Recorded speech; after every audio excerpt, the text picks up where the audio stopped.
राम विहार JDA park में नेताजी सुभाष चंद्र बोस की विरासत के सम्मान में कार्यक्रम का आयोजन किया गया। कार्यक्रम में एलजी मनोज सिन्हा ने राष्ट्रीय ध्वज फहराने के साथ कार्यक्रम का शुभारंभ किया। एलजी ने कहा कि जम्मू संतों और योद्धाओं की जगह है। जम्मू के लोगों ने भी स्वतंत्रता संग्राम में हिस्सा लिया था। जम्मू एक पवित्र जगह है और यहाँ के लोगों ने हमेशा धर्म का पालन किया है। एलजी ने कहा कि जम्मू के समृद्ध सांस्कृतिक विरासत को संरक्षित और सुरक्षित रखने की जरूरत है। एलजी ने कहा कि देश के लिए योगदान देने की भी कोशिश करनी चाहिए। हमारे पूर्वजों ने प्रार्थना की, अजैष्मा द्यास नानो शाभुमान रसो वयम, हम विजय प्राप्त करें, ऐश्वर्य प्राप्त करें और हम निष्पाप हों। 30 दिसंबर 1943 को पोर्ट ब्लेयर में आजादी का झंडा फहराने के 4 वर्ष के पश्चात देश ने स्वतंत्रता पाई थी, हमने विजय पाई थी। ऐश्वर्य के नए पथ पर राष्ट्र आगे बढ़ा था और हमें अंग्रेजी दास्तां से पूरी तरह से मुक्ति मिल गई थी। हमने अपनी विविधताओं को अपनी ताकत बनाया, एक समान संस्कृति और परंपरा को पोषित किया। लेकिन अगर विचार आप करेंगे तो मेरी राय से सहमत होंगे कि कहीं न कहीं राष्ट्र चूक गया है। स्वतंत्रता के असली नायकों को इतिहास के पन्नों में हम जगह नहीं दे सके। हर एक देश को अपने नायकों को स्मरण करना चाहिए, क्योंकि जो देश के लिए प्रेरणा है, पहचान है, एकता का सूत्र है, अगर उसे राष्ट्र स्मरण नहीं करेगा तो मुझे लगता है कि वो राष्ट्र पिछड़ जाता है। जो देश अपने नायकों को भुला देता है उस देश के प्राणों में कभी ऊर्जा नहीं हो सकती। जो देश अपने नायकों को याद नहीं रखता वो अपनी मूल जड़ों से कट जाता है, वर्तमान और समृद्ध भविष्य की यात्रा की राह से भी भटक जाता है। वहीं पुलवामा के नाला रुमशी के किनारे बसे कई इलाकों को विधायक राजपुरा गुलाम मोहिउद्दीन मीर ने दौरा किया और स्थानीय लोगों से मुलाकात उनके द्वारा की गई। इस दौरान विधायक मीर ने करीमाबाद और वहीबाग में रिहैबिलिटेशन के काम की समीक्षा की। इस दौरान उन्होंने एग्जीक्यूटिव इंजीनियर, फ्लड कंट्रोल और डिस्ट्रिक्ट माइनिंग ऑफिसर से चल रहे विकास कार्यों की समीक्षा की। साथ ही रिहैबिलिटेशन के साथ नाले की नेचुरल ब्यूटी पर और काम किया जाए, ऐसा उनके द्वारा कहा गया। प्रोजेक्ट इस पर काम हो रहा है, उसके लिए मुख्तलिफ इस वक्त जो स्पॉट्स पर इस वक्त क्रेड बंडिंग भी हो रही है और अगर कोई जगह रह गई है उस पर भी हम काम शुरू करेंगे, ताकि अगर खुदा न खास्ता कभी पानी ज़्यादा आया, सैलाब आया, तो ये जो एरिया है इस नाले रुमशी पर इसके किनारे पर रहते हैं, एक तो उनको बचाना है, जो आर्चर्ड्स है उस पर सड़कें बनी हुई है, पुल है, उनको बचाना है। और दूसरा मेरे यहाँ, चूँकि मैंने यहाँ जॉर्ज और माइनिंग के जो हमारे डीएमओ साहब है उसको भी अपने साथ इसीलिए लाया है, ताकि ये जो आज तक जो मशहूर हुआ है कि इलीगल माइनिंग हो रही है, मैंने इसीलिए किया है कि हम उसको ऑन स्पॉट ही बताएंगे कि किस तरह चैनलाइजिंग करनी है, ताकि अगर बीच में नाले में चैनलाइज हो जाएगा, पानी का बहाव जब तेज होगा या जब ज्यादा पानी आएगा तो उसे कोई फिर खतरा लायक नहीं होगा। यही वजह है कि आज हमने यहाँ देख लिया कहाँ। और अब खबर सांबा से है, जहां एक बड़ा हादसा होते होते टल गया। सांबा के उधमपुर मार्ग पर एक तेज रफ्तार ट्रक पलट गया। गनीमत रही कि इस हादसे में किसी की भी जान नहीं गई। हादसा कैसे हुआ इसका पता नहीं चल पाया है, लेकिन माना जा रहा है कि तेज रफ्तार की वजह से यह हादसा हुआ है। तस्वीरों में आप देख सकते हैं किस तरीके से यह ट्रक पलटा हुआ है, लेकिन ड्राइवर किसी तरह अपनी जान बचाकर इस हादसे से बच गया। उधमपुर मार्ग पर जा रहा है कि यह ट्रक पलटा है। तेज रफ्तार थी ट्रक की, इस कारण यह हादसा हुआ और पूरा का पूरा ट्रक नाले में समा गया।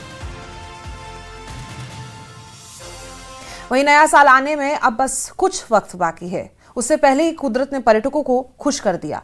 गुलमर्ग में ताजा बर्फबारी हुई है। जो पर्यटक नए साल के जश्न के लिए गुलमर्ग पहुंचे, उनके चेहरे यहां पर खिल गए। पर्यटकों ने कहा कि धरती के स्वर्ग में कुदरत का ये तोहफा उनके लिए करिश्मे से कम नहीं।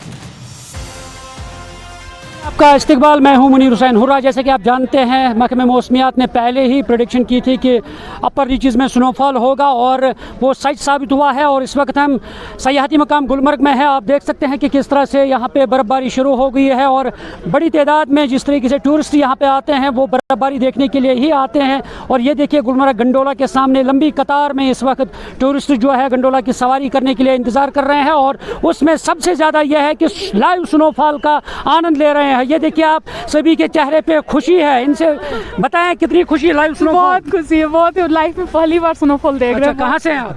सूरत से। अच्छा, सूरत से। क्या संदेश? क्या सभी को आना चाहिए, सभी को आना चाहिए और इसके मजे लेने चाहिए। इतना अच्छा और मौसम बहुत बढ़िया है। बहुत लोग हैं कश्मीर में, बहुत लोग भी आ रहे हैं और बहुत मज़ा भी आ रहा है। आप देख सकते हैं मुख्तलिफ टूरिस्ट जो है वो यहाँ पे पहुँचे हैं। और आप बताएं, आप कहाँ से हैं? केरला से। बताएं, क्या कहना चाहेंगे लाइव स्नोफॉल? बहुत अच्छा है, बिल्कुल बड़ा बहुत अच्छा। तो आप देख सकते हैं कि किस तरीके से अब यहाँ पे स्नोफॉल जो है एक मरतबा फिर यहाँ पे शुरू हो गया है और बड़ी तादाद में टूरिस्ट जो है वो खुशी से। आप बताएं लाइव स्नोफॉल के क्या कहना बहुत मस्त एरिया है यहाँ का। अच्छा, एक बार किचन में थे, हम यूपी से हैं। अच्छा, कितना मजा आ रहा है? देखने आए थे, वो हमें यहाँ पूरा भरपूर तरीके से मिल रहा है। अच्छा, बर्फबारी देखने के लिए आए? बर्फबारी देखने के लिए यहाँ पे सब लोग आते हैं, सभी लोग हमारे साथ। तो यहाँ पे सिर्फ बर्फबारी देखने के लिए आते हैं। और है, आप देख सकते हैं कि किस तरह से बड़ी तादाद में टूरिस्ट जो है वो सिर्फ स्नोफॉल देखने के लिए यहाँ पे पहुँच रहे हैं। और बिलाखिर जो मैट की प्रेडिक्शन थी वो सच साबित हुई है और आज अब यहाँ पे एक मरतबा फिर स्नोफॉल शुरू हो गया है और बड़ी तादाद में टूरिस्ट यहाँ पहुँच रहे हैं, इस लाइव स्नोफॉल का आनंद ले रहे हैं। यहाँ पे आप तस्वीरें देख पा रहे हैं कि किस तरह से लंबी कतार में इस वक्त गुलमर्ग गंडोला के सामने टूरिस्ट जो है गुलमर्ग गंडोला की सवारी करने के लिए इस वक्त अपनी बारी का इंतजार कर रहे हैं। ये देखिए आप किस तरह से स्मूथली गुलमर्ग गंडोला के एम्प्लॉइज़ और अफसरान जो हैं बड़ी स्मूथली अच्छे तरीके से अच्छे ढंग से गुलमर्ग गंडोला में जो टूरिस्ट है चाहे आफरवट कुंगडोरी पे जाते हैं और वहाँ की हसीन वादियों का आनंद लेते हैं। ये देखिए आप किस तरह से स्नोफॉल जो है वो शुरू हो गया है और काफ़ी टूरिस्ट जो यहाँ पे पहुँचे हैं वो काफ़ी खुश हो गए हैं कि यहाँ पे अब स्नोफॉल स्टार्ट हो गया है। और जिस मकसद के लिए इसी स्नोफॉल देखने के लिए यहाँ पे टूरिस्ट आते हैं और इनका जो मकसद है वो पूरा हो रहा है। और अब यहाँ गुलमर्ग के अफरवट और कुंगडोरी में वो अब वहाँ पे आनंद लेंगे इस लाइव स्नोफॉल का। ये तस्वीरें गुलमर्ग की हैं और जहाँ पे अब यहाँ पे स्नोफॉल जो है वो शुरू हो गया है। और इस तरीके से जैसे कि गुलमर्ग में जब स्नोफॉल होता है तो तभी जाके टूरिज़म की बढ़ोतरी होती है और ज़्यादातर सयाह जो है इसकी जानिब रागिब होते हैं। और साथ ही क्योंकि ये विंटर कैपिटल का एजाज़ जो है वो गुलमर्ग को हासिल है, पीएम वज़ीर-ए-आज़म नरेंद्र मोदी ने इसे विंटर कैपिटल करार दिया है। और जब यहाँ पे बर्फ़बारी होती है तो इसी सरजमीन पर विंटर स्पोर्ट्स की एक्टिविटीज़ जो है चाहे खेलो इंडिया है या बाकी एक्टिविटीज़ जो है वो यहाँ शुरू की जाती है। अभी उम्मीद है कि आने वाले वक्त में आने वाले दिनों में ज़्यादा से ज़्यादा बर्फ़बारी हो जाए। और साथ ही चिलाई कलान ने जब पहले ही दिन अपने तेवर दिखाए और यहाँ पे बर्फ़बारी हुई, अब चिलाई कलान के अभी 40 दिन बाकी है और अभी यही उम्मीद की जाती है कि इन 40 दिनों में ज़्यादा से ज़्यादा बर्फ़बारी हो जाए और जिस तरीके से दीगर एक्टिविटीज़ हैं वो यहाँ पे शुरू होंगे और साथ ही टूरिज़्म सेक्टर जो है इसमें ज़्यादा से ज़्यादा मज़ीद फ़रोग मिलेगा और ज़्यादा से ज़्यादा टूरिस्ट जो है वो इस गुलमर्ग की सरजमीन पे आए। न्यूज़ 18 जम्मू कश्मीर के लिए मैं गुलमर्ग से मुनीर हुसैन हुर्रा। पहलगाम में आतंकी हमले में शहीद हुए 26 लोगों को याद किया गया। पर्यटक और स्थानीय लोग शहीद मार्ग मेमोरियल पर पहुंचकर उन्हें श्रद्धांजलि अर्पित कर रहे हैं। इस मौके पर शांति और एकता का संदेश भी दिया गया है। मौके पर मौजूद लोगों ने कहा कि शहीदों का बलिदान हमेशा याद रखा जाएगा और उनकी वीरता पीढ़ियों के लिए प्रेरणा बनेगी।